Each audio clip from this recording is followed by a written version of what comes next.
Hey, all right. So I'm going to condense 4 times log base 7 of x. So you should choose the one that looks most simple. So it's probably not D.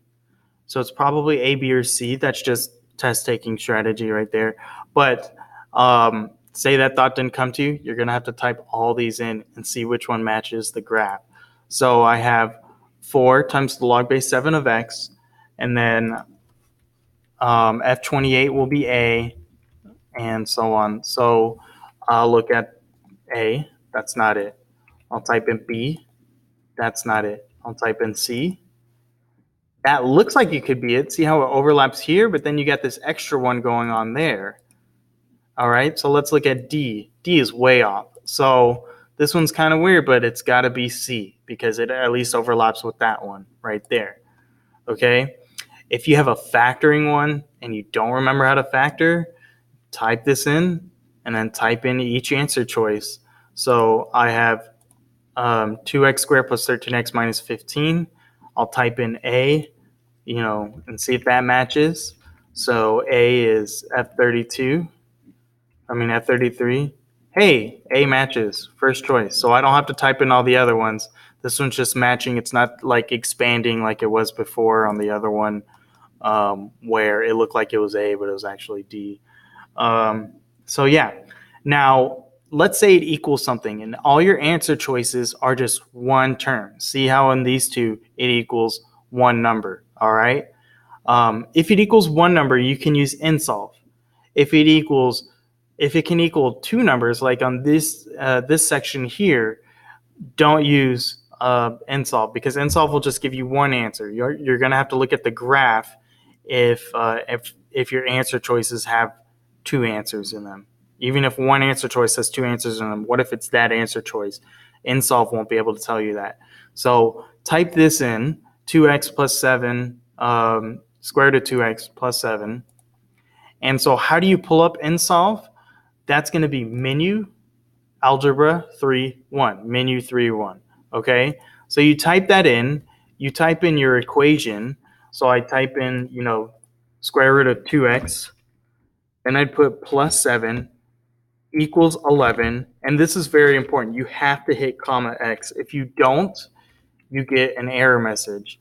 So go back, hit comma x, press enter, tells you it's 8.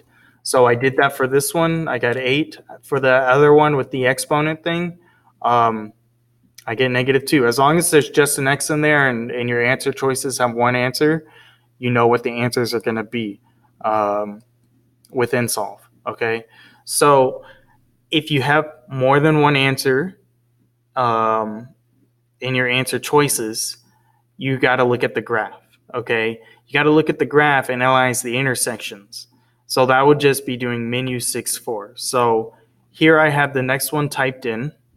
All right, and it equals 0. So I type in the left side of the equation into one graph. I type in the right side into another line. So you see how it says 2x squared plus 13x minus 15, and then the other one says it equals 0. So you're going to go menu, analyze, intersection, menu 6-4. You click, highlight, click, then repeat, menu 6-4, click, highlight, click. My answers are -7.5 and 1. Which fraction makes -7/2? Is it 5/2, 1/2, 3/2, or 15/2? I mean, you can just pull up the scratch pad and type in 15/2, press that decimal button, boom, 7.5. So the answer's got to be A. All right. Which of the following represents this? So you have this problem, x squared over x squared minus 16. You see your answer choices, B and D have one answer, C and A have two. So because you have an answer choice with two of them, type it into your graph. Here's the left side of the equal sign. Here's the right side of the equal sign. It makes these two weird looking graphs, but you can see it intersects twice. All right. So, oftentimes you can eyeball it on the graph, but if you can't, menu 6-4, menu 6-4. 4, click, highlight, click. So my answers are going to be 0 and 6 because it just wants to know the x numbers. So you would ignore the y numbers. So 0 and 6, it would be C. All right. Solve this equation. It says check your solutions. That tells me that maybe one of the solutions won't work if you plug it back in. So I'm going to type this in into one line, and then I'll type in 0 into the other line. So here it is. And then I typed in 0. So it looks like it just intersects once. So you just menu, analyze, intersect. It intersects at 1. If you ever want to double check to see if it intersects more than once, you can go to the window settings.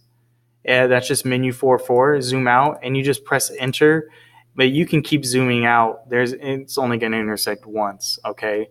And if you mess up, you can always go back to zoom standard, and then it goes back to normal.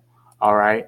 So that's how I do that one. So the answer is just C, x equals 1. All right.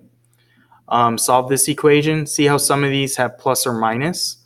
InSolve won't tell you plus or minus. The graph will, in a matter of speaking. So here I have 2 times x to the power of 2/3. What does it equal? It equals 8. So I need to go and I need to type in 8. All right. And you see 8 goes off screen because look at the y value. It goes to 6.67. So you're going to have to zoom out. And then, look, I had already typed this in. See how it says that. Not a big deal. I just unchecked this one. Menu 6.4. Click, highlight, click. Menu 6.4. Click, highlight the intersection, click again. You get 8 and -8. So the answer is plus or minus 8. All right. So here I have this one with logarithms. Type in all this onto the left side. Type in 5 onto the right side. All right, here's everything on the left. There's 5 on the right. You see they just touch once. Menu, analyze, intersection. 7, 5. So x equals 7. All right. Don't choose one that says 7 and 5 because you saw 7 and 5. This is x is 7, y equals 5. All right. So x equals 7. D is the only answer. And then lastly, if you have something that says like simplify, sometimes you can just type it into the calculator. So they all equal numbers. There's no letters at all. Then just type it into a calculator page. So here I'm going to go back and I'm going to open up a calculator page. And here I typed in the original equation, 8 to the 1/3 to the -2 power. And then I'm just typing in my answer choices from this point. So here's A equals -4. B equals 1/32, C equals 22.6274, and D equals 1/4. So it must be D. So there you go. Write down the steps, for the graphing thing if you don't know how to do that. And then, just use the calculator to your advantage because it's there for you. So take this knowledge and, good luck with the test. Bye.